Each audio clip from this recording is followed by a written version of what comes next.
Vamos con este problemita muy interesante. Tenemos un coche de 2000 kilogramos de masa que arrastra un remolque que tiene 150 kilogramos de masa mediante una cuerda de masa despreciable. Todo el sistema arranca desde el reposo y sabemos que en los primeros 10 segundos la tensión de la cuerda es de 500 newton y arranca con una aceleración que es constante. Hay que suponer que la fricción de los neumáticos del coche con la tierra tiene un coeficiente de 0,2, o sea, para ambos tiene 0,2. Entonces nos piden la aceleración y la velocidad del sistema coche-remolque 8 segundos después de haber iniciado el movimiento. Bueno, lo que sabemos es que durante 10 segundos acelera uniformemente, con una aceleración constante, manteniéndose la tensión en un valor de 500 newton. Así que la tensión es conocida. ¿Qué otras fuerzas aparecerían, por ejemplo, sobre el remolque? Vamos a dibujarlas aquí, aunque todas las fuerzas deberíamos dibujarlas ahí, pero bueno, tenemos el peso y tenemos la normal, que es la fuerza que hace el suelo, para impedir que el carro se hunda en el suelo. Entonces ponemos peso del carro y normal del carro. Vamos a poner la R de remolque, mejor dicho, ponemos así la R de remolque. Bien, y además tenemos el rozamiento, que también lo podemos representar aquí de esta forma. Vamos a llamarle F sub R porque es la fuerza de rozamiento en el remolque. Bien, nosotros tenemos la tensión. La fuerza de rozamiento la podemos calcular porque al tener la masa del carro podemos saber el peso y por tanto podemos saber la normal. Entonces, si tenemos la normal podemos calcular la fuerza de rozamiento. Luego conocemos todas las fuerzas sobre el remolque. Entonces eso nos permitirá calcular la aceleración. ¿Y qué pasa con el auto? Con el coche. Bueno, con el coche lo que sucede es que también tendremos la fuerza peso, tendremos la fuerza normal, peso del coche, normal del coche, pero no tenemos la fuerza que desarrolla el motor para esta fuerza de tracción que la vamos a representar hacia adelante. Esta fuerza nosotros no la conocemos. Entonces, por este lado, analizando lo que pasa con el coche, no lograremos calcular la aceleración. Entonces vamos al remolque, vamos a llamarle R, y vamos a escribir la segunda ley de Newton. Sumatoria de fuerzas es igual a la masa, que le llamé masa 2, por la aceleración. La sumatoria de todas estas fuerzas, como el coche avanza en este dibujo hacia la izquierda, la tensión será mayor que la fuerza de rozamiento. Entonces la sumatoria será tensión más fuerza de rozamiento sobre el remolque, más el peso del remolque, más la normal del remolque, y todo esto es igual a la masa 2 por la aceleración.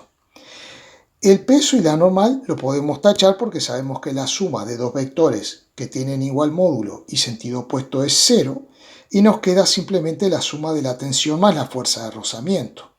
Bueno, si queremos hacer gráfica esa suma, vamos a hacerla así en rojo. La tensión, que es hacia la izquierda en este dibujo, tiene que ser mayor que la fuerza de rozamiento, porque el carro se mueve hacia la izquierda.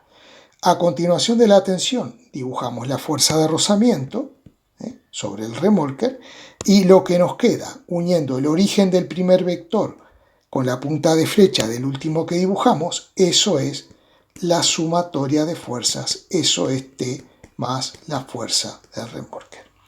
Del dibujo vemos que para sacar la medida de la sumatoria de fuerzas, lo que tenemos que hacer es restar a la tensión el valor de la fuerza de rozamiento, el módulo de la fuerza de rozamiento. Entonces, la sumatoria de fuerzas será T menos fuerza de rozamiento. Esto es igual a M2 por aceleración. Calculemos la fuerza de rozamiento. La fuerza de rozamiento sobre el remolque es el coeficiente de rozamiento por la normal, pero como dijimos antes, la normal es igual que el peso del remolque en módulo. Entonces, ¿cómo nos queda esto? la masa del remolque por la aceleración gravitatoria, por el módulo de la aceleración gravitatoria. Así que sustituyendo y haciendo cuentas, la fuerza de rozamiento sobre el remolque nos quedará. Calculamos la fuerza de rozamiento, mu por la normal, mu por el peso del carro, porque son iguales el módulo. Ahí haciendo las cuentitas nos da esto, 294,3 newton. Luego vamos a esta igualdad que tenemos aquí, la tensión que la tenemos, menos la fuerza de rozamiento igual a la masa m2 por la aceleración. De ahí despejamos la aceleración y nos da 1,37 metros por segundo al cuadrado. Para calcular la velocidad del sistema formado por el coche más el remolque al cabo de 8 segundos es muy sencillo. Sabemos que la aceleración la podemos calcular como la velocidad final menos la velocidad inicial sobre el intervalo de tiempo. Planteada así en forma escalar, porque es una trayectoria rectilínea, la podemos plantear así.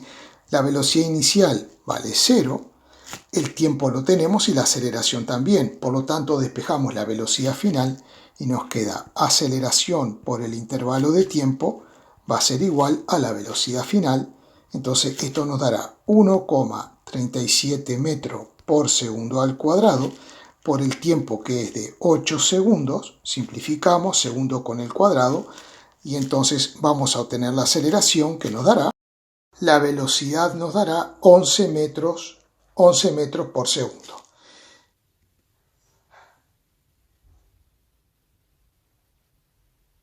Para averiguar la fuerza de tracción que realiza el carro, tenemos que tener en cuenta también la fuerza de rozamiento, que todavía no la hemos dibujado, y la vamos a dibujar así. La fuerza de tracción del coche, mejor dicho. Esta es la fuerza de rozamiento que experimenta el coche por parte del suelo. Bien, entonces, simplemente para calcular esta fuerza, como conocemos la aceleración y sabemos que la suma del peso y la normal nos da 0, la sumatoria de fuerzas aquí nos quedaría que tendríamos que lo siguiente. La sumatoria de fuerzas sería la fuerza de tracción, que es lo que nos piden, más la fuerza de rozamiento sobre el coche, más la tensión, y todo eso será igual a la masa 1 por la aceleración. ¿Cómo habría que resolver esta suma de vectores? Vamos a ver, el coche se mueve hacia la izquierda.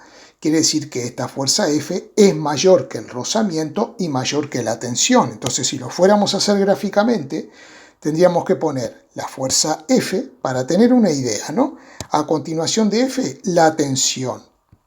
Bien, y a continuación de la tensión, habría que colocar la fuerza de rozamiento sobre el coche, y lo que nos sobra desde el origen del primer vector hasta la punta de flecha del último vector que dibujamos, esto es la sumatoria de fuerzas.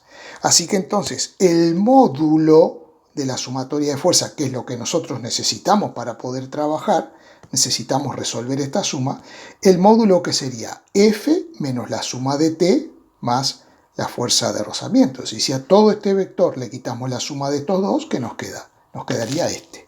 Así que entonces, el módulo de la sumatoria de fuerzas sería F menos T, ¿no?, más la fuerza de rozamiento sobre el coche, que eso sería F menos T menos la fuerza de rozamiento sobre el coche. Esto es igual a M1 por A. Por lo tanto, podemos despejar F, que será igual a T más la fuerza de rozamiento sobre el coche más M1 por A. No tenemos la fuerza de rozamiento sobre el coche, pero la podemos calcular fácilmente. Será el coeficiente por la normal que experimenta el coche, pero sabemos que esto es igual al peso, que es M1 por G. Por lo tanto, haciendo cuentitas, esta fuerza de rozamiento será 0,2 por 2000 por 9,81. Hacemos las cuentas y nos da la fuerza de rozamiento. Todo esto nos da 3.924 newton. O sea que la fuerza F es 500, que es la tensión, más la fuerza de rozamiento, más M1, que es 2000 por la aceleración. Tenemos que hacer esa cuentita. Eso nos da 7164 newton.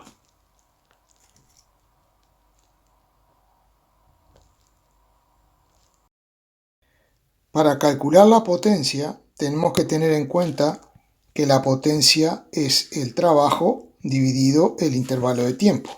Y el trabajo lo escribimos como la fuerza por el desplazamiento por el coseno del ángulo dividido el tiempo. Bueno, la fuerza la tenemos. El desplazamiento es este vector que está aquí en color verde. El ángulo que forman es 0 grado. Entonces, coseno de 0 grado, esto será igual a 1. ¿Qué nos falta? Nos falta el desplazamiento. Pero como el movimiento que ocurre al cabo de estos 8 segundos, durante estos 8 segundos, es un movimiento uniformemente acelerado, y tenemos la velocidad final que vale 11, la inicial que vale 0, el desplazamiento lo vamos a calcular por esta ecuación. Velocidad final al cuadrado menos velocidad inicial al cuadrado sobre 2 por aceleración. La velocidad inicial vale 0, esto nos quedaría 11 al cuadrado dividido 2 por 1,37, que nos dará 44,2 metros. Y ahora sí podemos calcular la potencia. Simplemente será la fuerza, que la tenemos ahí, 7164 newton por los 44,2 metros, dividido el intervalo de tiempo, que son 8 segundos. Entonces, esta cuentita vamos a hacerla ya, 7164 por 44,2 dividido 8, todo eso nos da, vamos a ponerla en potencia de 10, 39,6 por 10 a la 3, newton multiplicado por metro arriba es joule, dividido segundo. Bueno, podemos decir que esto es joule dividido segundo, o joule por segundo, que se lee así. Esto es vatios, o watt. La potencia la medimos en watt. Bien, ahora nos quedaría la parte C. Para calcular el trabajo que desarrollan las fuerzas de rozamiento durante estos 10 segundos, necesitamos saber cuánto se ha desplazado al cabo de esos 10 segundos. Entonces, para eso, nosotros podemos utilizar también esta ecuación. Velocidad inicial por tiempo más aceleración por tiempo al cuadrado dividido 2. Como la velocidad inicial vale 0, todo esto es 0, y el desplazamiento será igual a la aceleración, que es 1,37, por el tiempo, que es 10 al cuadrado, dividido 2. Hagamos rapidito esa cuentita. 1,37 por 100, dividido 2, que es 50. Eso nos da 68,5. 68,5 metros. Bien, entonces, para calcular el trabajo de las fuerzas de rozamiento, vamos a ponerla así, trabajo de F, sería la suma de las fuerzas de rozamiento, 3.924 más 294,3. ¿no? Esa sería la fuerza de rozamiento, por el desplazamiento, que es 68,5 metros, por el coseno de 180 grados. ¿Por qué? Porque las fuerzas de rozamiento forman un ángulo de 180 con el desplazamiento. El coseno de 180 es menos 1, entonces todo esto nos dará negativo y será igual a 3.924 más 294,3, todo eso por 68,5, nos da un total de, vamos a hacerlo en potencia de 10, bueno, 289 redondeando, 289 joule, porque el trabajo lo medimos en joule. Perdón, 289 por 10 a la 3, vamos a ponerlo bien. Vamos a poner aquí abajo, menos 289 por 10 a la 3 joule. Listo.